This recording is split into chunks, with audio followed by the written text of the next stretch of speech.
David Bowie and Kanye West are two names you wouldn't usually expect to see in the same sentence. Though, when you get down to it, they're actually quite similar. Constant change in sound, distinct eras in fashion, often controversial, and were some of the biggest boundary pushers in the mainstream. However, there are some folks out there who believe that Kanye and Bowie are connected in a way deeper than many of us could understand, with their relationship going back to a time before Kanye West was even born. Confused? So are we.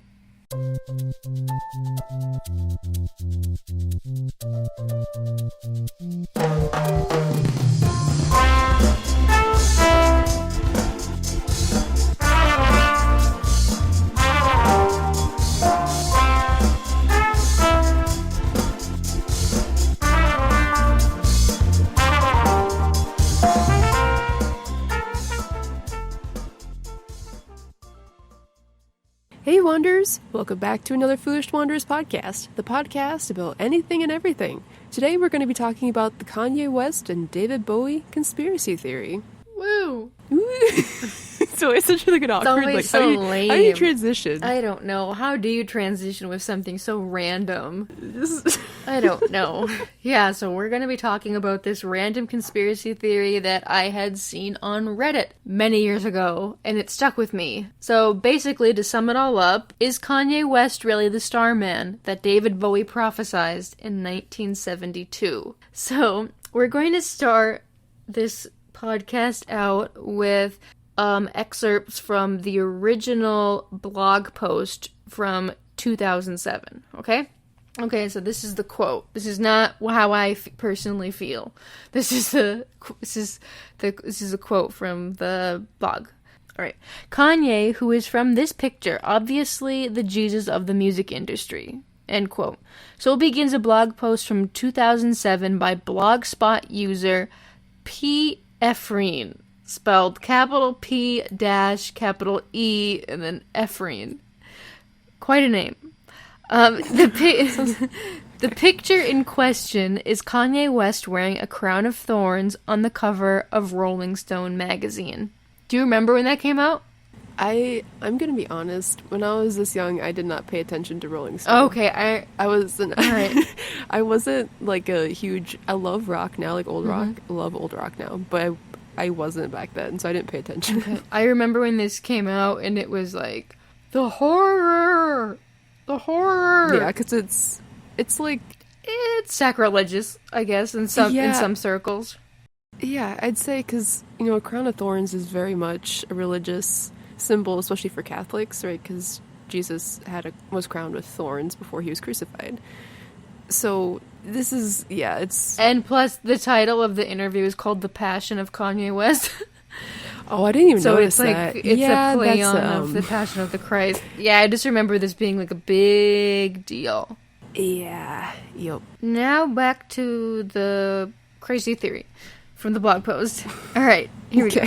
Now, what me and my associate, I don't know if I don't know who the associate is, but they had an associate. Okay. So now me and my associate have come to answer is what Kanye will bring and how David Bowie predicted the coming of Kanye West. This is what from that P. Ephraim. Okay. Why else would he be under a sign that says that if he wasn't proclaiming the coming of Kanye who came and is going to save us from our sins? Maybe Kanye is the second coming. So that's the theory from P. Ephraim. So the blog was abandoned a month later after posting this, but nothing is ever truly abandoned on the internet. And a few months later, it was posted onto Reddit under the page Shitty Fan Theories. And it sort of blew up. One Reddit comment sums up this entire episode. Oh god, this is almost believable. Beyond here, madness lies. You mean like the theory is almost believable? Or... Uh-huh. I have to hear the rest of the theory. I'm not. You're not convinced yet? No, not yet. Okay. So according to Reddit, his destiny, Kanye West, to become one of music's most innovative, controversial figures was determined long ago, back in 1972, exactly 5 years before he was even born. I was gonna... I'm What? sorry. I was gonna say, like, this is, like, way before Kanye even started music, before he was even born, that the song came out. So, like... It's a prophecy! Okay. That was the year when the late David Bowie released his seminal rock opera album, The Rise and Fall of Ziggy Stardust and the Spiders from Mars, which was his 5th studio album and the springboard, the introduction to Bowie's alter ego, Ziggy Stardust. I love that name. Ziggy Stardust? I love Yeah, that it's name. really good. It's so much It's fun. so much fun. I like Spiders from Mars. That's Yeah, fun. that's great, That too. sounds like a science fiction movie. It does. Okay, so like how we read from Pete Efreen, who had the self-described official blog for the Kanye West David Bowie conspiracy, they made the case of how Bowie and West are inextricably linked to one another, and it all began with that one album, Ziggy Stardust.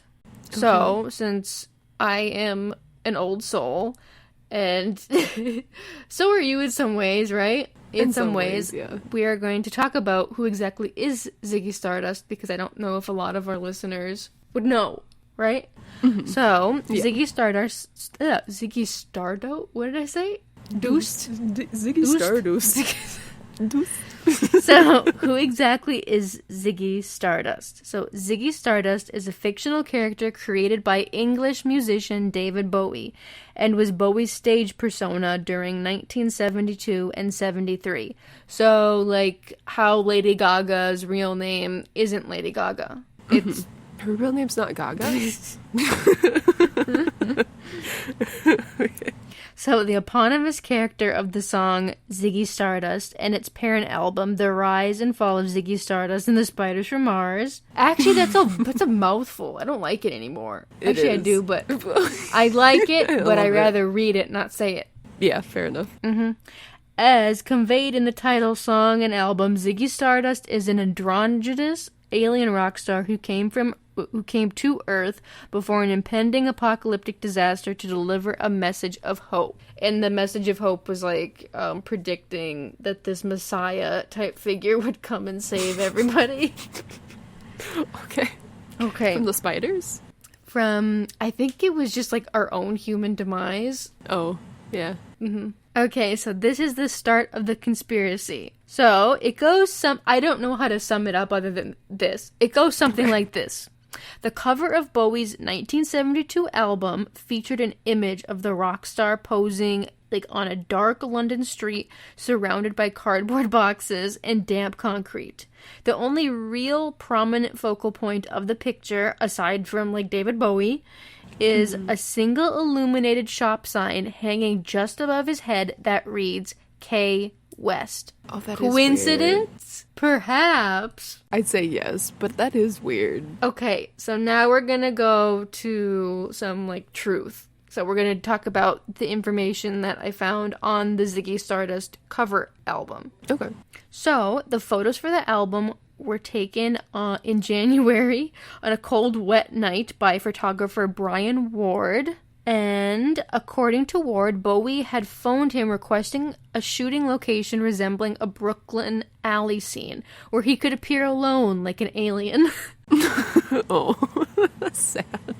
So the idea for this album was that he was playing this man from Mars and he wanted to come over like a real stranger, like science fiction movie. Okay. Mm-hmm.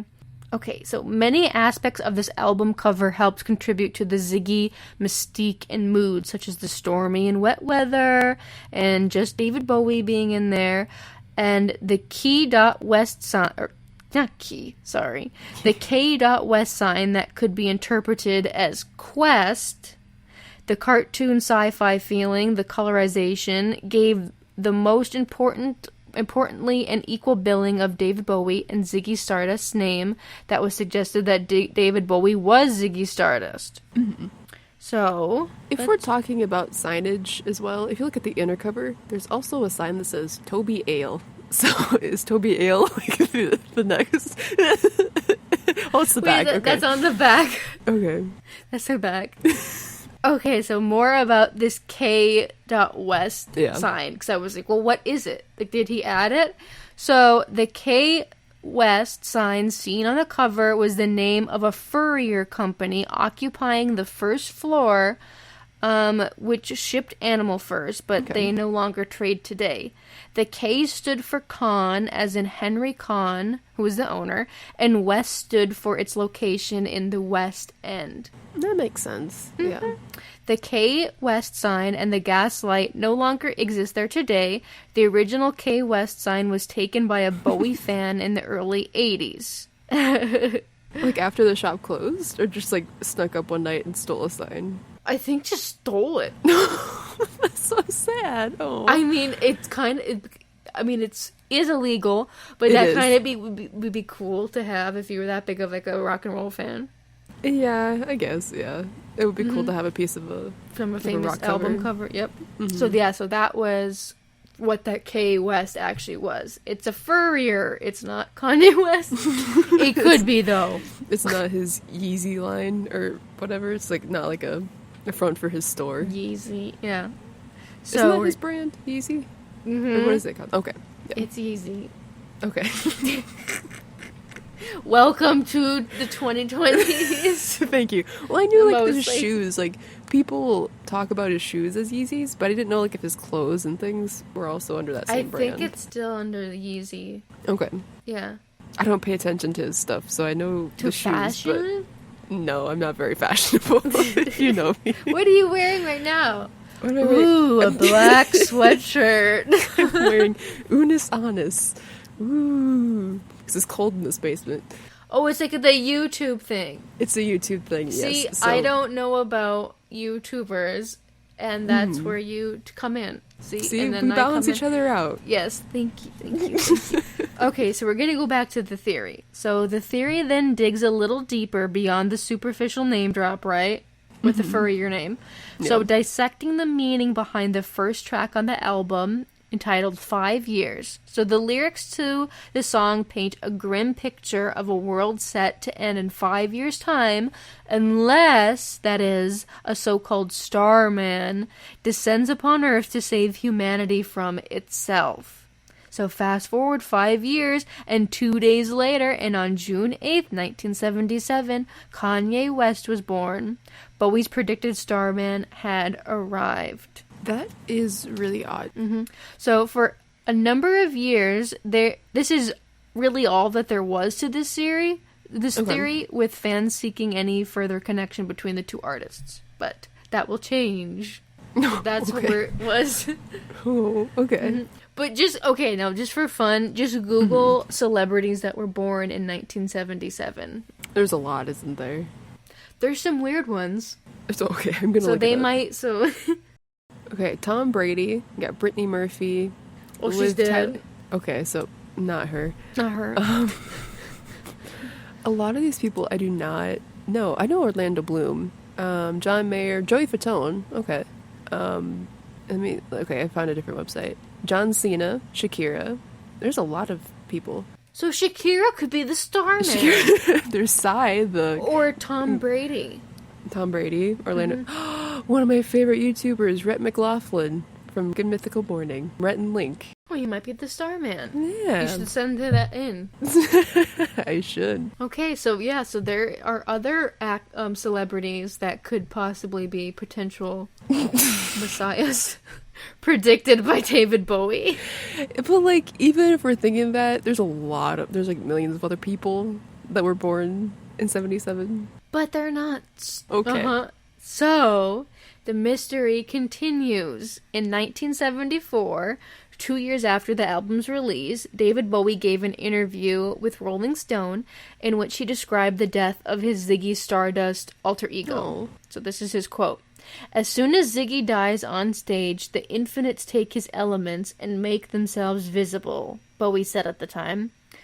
West was one of the first artists to commemorate him, tweeting just 1 hour after the official Facebook announcement of Bowie's death in 2016. Oh, okay.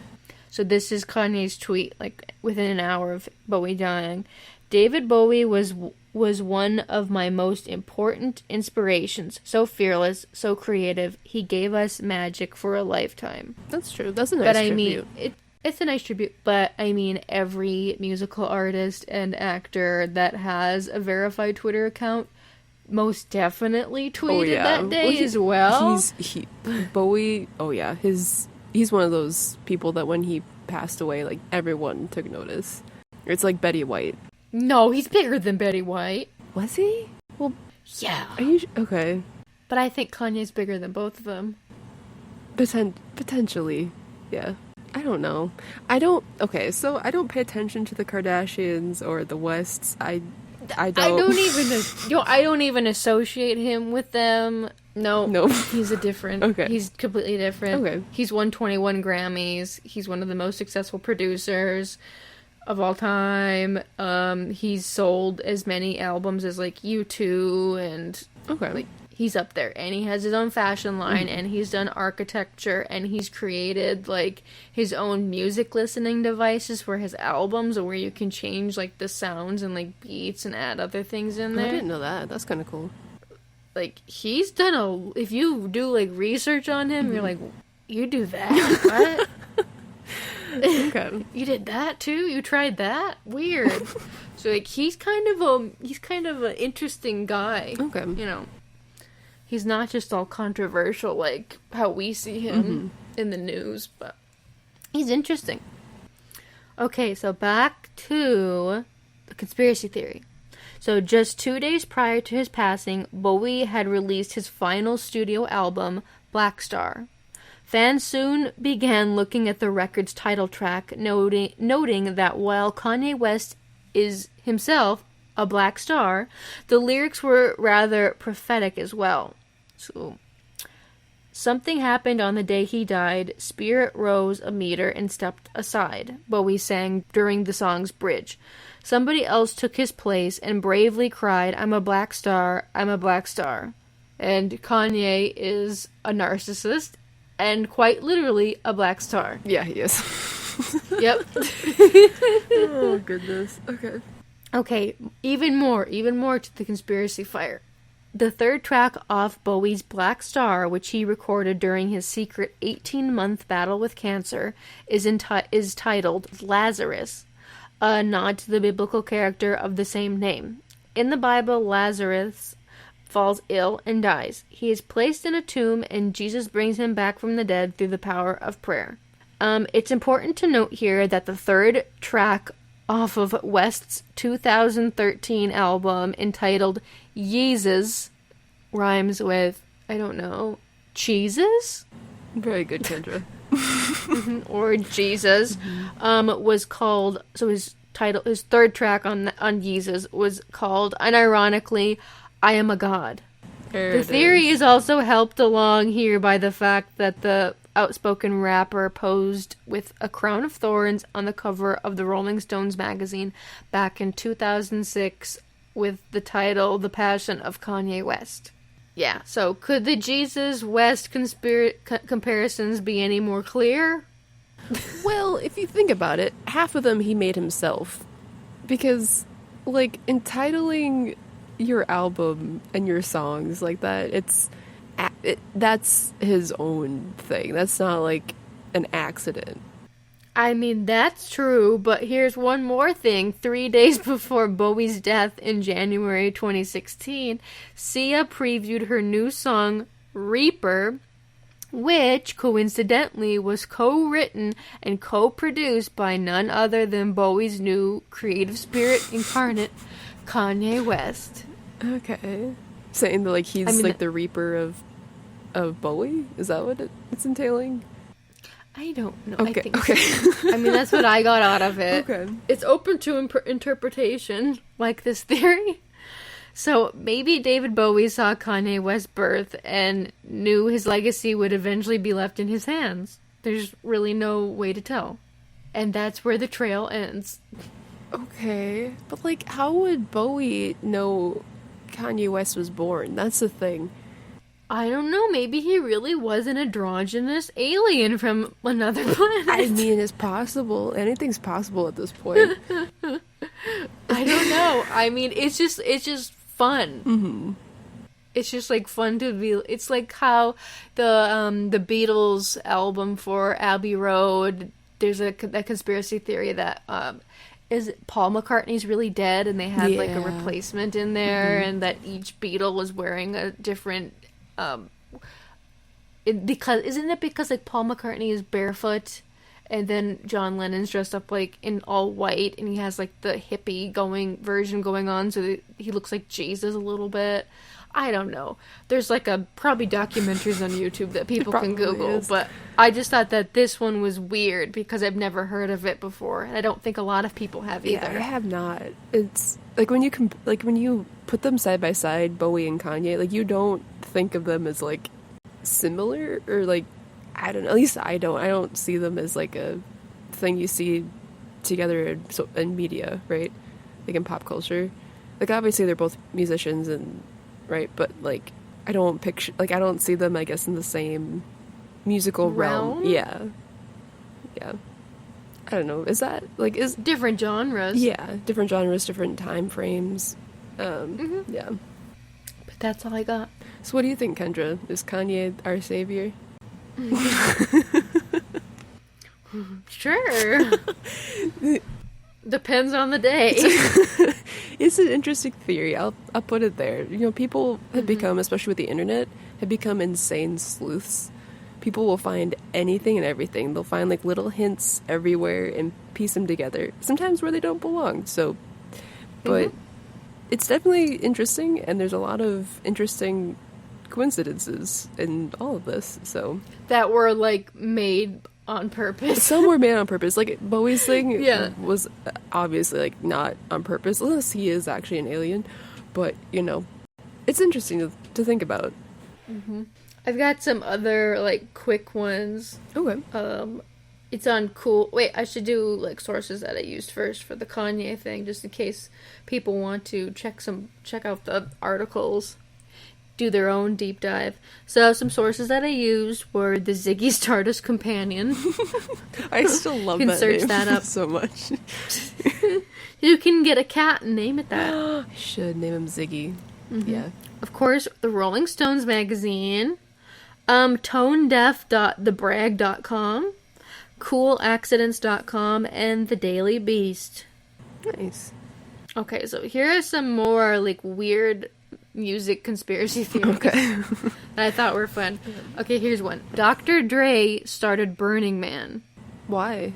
Like, why do people think that? Or do you not know? So, here we go. Okay. Back in 1986, Larry Harvey, Jerry James, and a couple of friends burned a 9-foot wooden man on a beach in San Francisco.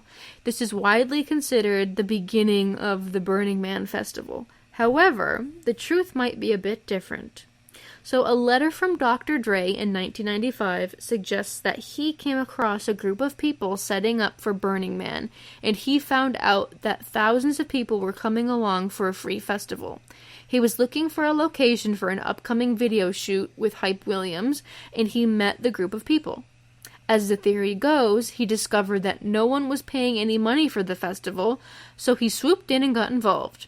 Coincidentally, or not, in 1995 was the first year that Burning Man charged for admission. Okay. So that's the conspiracy theory. But I think there's like a Tumblr. You can do more research. There's a whole Tumblr page on this. Okay. Let's see what else. Britney Spears was paid by the White House to create controversies. So pop culture and politics often cross over, but not always like this. Fans have often suspected that Britney Spears was in cahoots with the White House to distract people from important moments in George W. Bush's presidency, and the evidence is pretty convincing. Or not. For example, just before the United States versus Libby case, the trial of a former high-ranking official in President Bush's administration, Britney married Jason Alexander in Vegas, only for their wedding to be annulled 55 hours afterwards. Oh my goodness. That's not the only coincidence, though. A day before the 2006 midterm elections, Britney split with Kevin Federline, ensuring that they would be dominating the headlines. And in 2007, Britney found herself in the news again after shaving her head, and George Bush used the opportunity to increase the number of American troops deployed to Iraq. See, like, this one, I don't know if she was paid, obviously, but, like, I do think that sometimes things are pushed in media more, like, when important events are happening. Mm-hmm. Because, you know, like, one of the ones, I don't remember what was going on in the world news at this time, but I remember there was something big going on, and then fidget spinners all of a sudden became this huge thing. And everyone was talking about fidget spinners. No one was talking about news. It was all fidget toys and fidget spinners. That was, like, one of the ones that I remember. Weird. And then what was another one? There's like different coincidences all the time where, like, something big will happen in the news, and then all of a sudden people will be like, oh, look at this new trend, and then no one will talk about the news. It happens a lot. Like that dress with the black and, was it gold and blue or something? Something like that, yeah. Yeah. Okay, I've got one more for you. Okay. From coolaccidents.com. This one I believe full-heartedly, and I'm pretty sure it was proven true. I don't really remember. Okay. But Taylor Swift travels in a suitcase. Oh, so she's wheeled, like, into her concerts, right? Like, yeah, I've heard of that one too. Yeah, so Zayn Malik revealed to British Vogue that Taylor Swift actually travels in a suitcase, sometimes to avoid paparazzi. With his eyes open, he told them she was traveling around in a suitcase. With his eyes open. I don't know what that means, but if it was like... So back in 2018, photos emerged of security guards carrying around a human-sized suitcase into a car outside Swift's apartment. So you can look them up, like pictures of her in the suit. It's funny. Yeah, like, I believe that one because honestly, she's so big too. Like, people love her. So I don't. Yeah, that's fine. I'm like, I think she's cool. I can only name. I think I can name like 2 songs. Okay. By her. Yeah, I like some of her newer stuff better. But yeah, I believe that, like, to avoid some of the screaming fans. Go in a suitcase? I think, well, I don't know if it's like a suitcase, but I think I've seen, like... Like a magician? I think, like, an instrument case, like a, what's in it? It's like a trunk, more so. Like a instrument trunk. I think I've seen like a magician. Yeah, kind of like a magician. You just in a magical trunk. Magical trunk. Speaking of Taylor Swift, have you heard the theory that she's dead? Like, actually, and someone replaced her. Someone else that looks like her replaced her.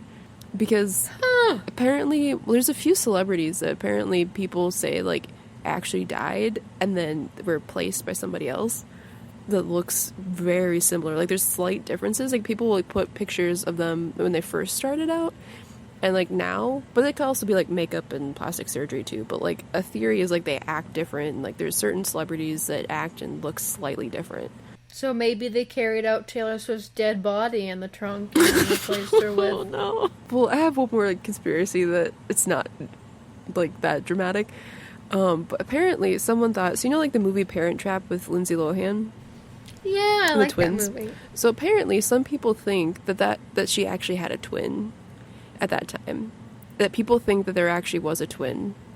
And then the reason why she started to go Wait, nuts, Lindsay Lohan? Yeah, Lindsay Lohan. Okay, I thought we were still talking about Taylor Swift. Oh, no. So people think that Lindsay Lohan had a twin, and part of the reason why she started getting mental issues was because her twin died, and she couldn't say anything about it, and then they took her name out of the movie credits and everything, and that's kind of why she started getting mental issues, was because her twin sister passed away, and no one could talk about it. They just kept it a secret. Who's her twin sister, then, with the movie credits? Well, they took it out of the credits. I don't know.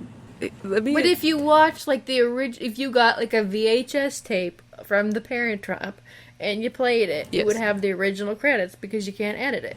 Yeah, well, before the movie came out, though. Oh. Yeah, so, like, around filming. Let me Google that conspiracy. Okay, so here's the theory according to bustle.com. So apparently she had a real twin sister that starred in Parent Trap. And then depending on which version of the story you follow, apparently the Lindsay's twin sister's name was Kelsey Morgan Lohan. Apparently she was murdered either right before the release of Parent Trap or sometime in 2001 when the twins is said to have mysteriously vanished. So, like, yeah, there's not a lot of evidence, but some people are saying that that's... There isn't any evidence. I know. It's all hearsay. Hearsay. But I mean, it's interesting. It's an interesting thought, but... Yeah. So yeah, there's a lot of interesting theories for different celebrities. Some of which I'm very afraid to look into. Don't look into it. Okay, I will not. See, did you want me to just do like a fun fact? Fun fact. Okay, so I have a couple options. Would you like one from the list that I have that's just short? Or would you like one that I've found, just like from TikTok? That's pretty interesting. I guess that's the TikTok one. Mm-hmm. The TikTok one? Okay, so are you familiar with the Phineas and Ferb character Perry the Platypus, by chance? The adorable green platypus that becomes a secret agent. He was like a spy. He was a spy, right? Yeah. Yes.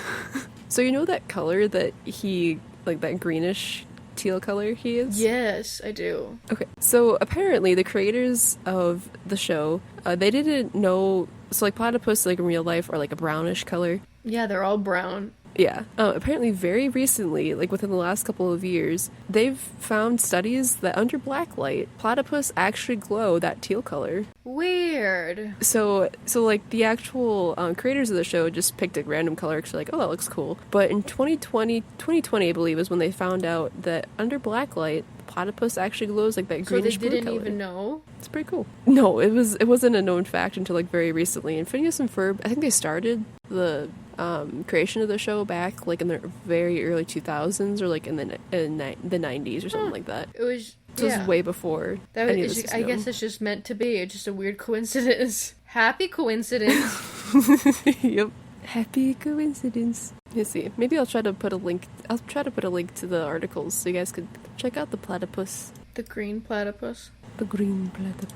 Weird. Why would they think to put it under a black light? That's a good question. I can look it up. I feel like you're gonna have to read like a scholarly article or a dissertation to figure out why. Maybe they're just looking for blood. I don't know. Well, here's the New York Times article, and the headline or the name of the article is "Platypuses Glow Under Black Light. We have no idea why." Alright. So, I think it must have just been like a random test that they did. Just randomly, some intern picked up a black light and was like, ha! I think so, yeah. Alright, Wanderers, thank you so much for listening to another Foolish Wanderers podcast. If you have any suggestions for any future episodes, please feel free to email us at fwplisteners@gmail.com, and I'll leave some links to the articles that we used for this podcast, including the one for the platypus, in the description below. And the Kanye West one. Yes, of course, the Kanye West one. And the David Bowie. Okay, and as always, new episodes of the FWP are out Wednesday, Thursday, usually. Wednesday or Thursday. Wednesday, Thursday. From wherever you get your podcast from. And make sure you like, subscribe, and hit the notifications button for when new episodes drop on that Wednesday, Thursday. Yes. Alright, Wanderers, thank you so much for joining us again, and we'll see you guys next time.